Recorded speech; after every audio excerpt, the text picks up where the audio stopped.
Hello friends, आज आपण आलो आहोत एका अशा ठिकाणी जिथे झाडांवर वेगवेगळे प्रयोग केले जातात। आज आपण बघणार आहोत इथे फ्रेश व्हेजिटेबल्स कसे ग्रो होतात।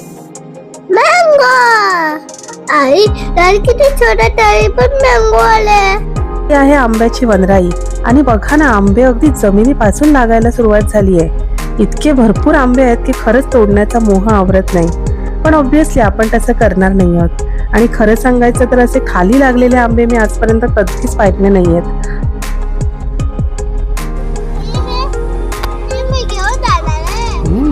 ही बघा मिरचीची रोपं। ऑनेस्टली सांगते, इथे इतक्या मिरच्या आहेत की काउंट करायला बसलो तर आपले पेशन्स संपतील। लाले लाल मिरच्या। एक ब्रांच खूप आहे। इथे प्रत्येक रोपावर भरपूर वांगी लागली आहेत, एकदम फ्रेश। इतकी वांगी बघून वाटतंय इथे शेतात चुलीवर भाजी आणि भाकरी केली तर काय मजा येईल ना। इथे पायनॅपलची खूप छोटी रोपं आहेत, ती बघायला इतकी गोंडस वाटतात ना। हे आहे आमचं गोंडस बाळ।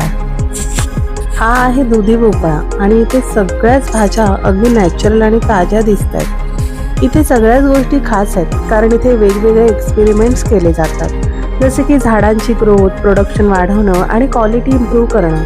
म्हणजे शेती आणि सायन्स यांचं एक छान कॉम्बिनेशन इथे बघायला मिळतं।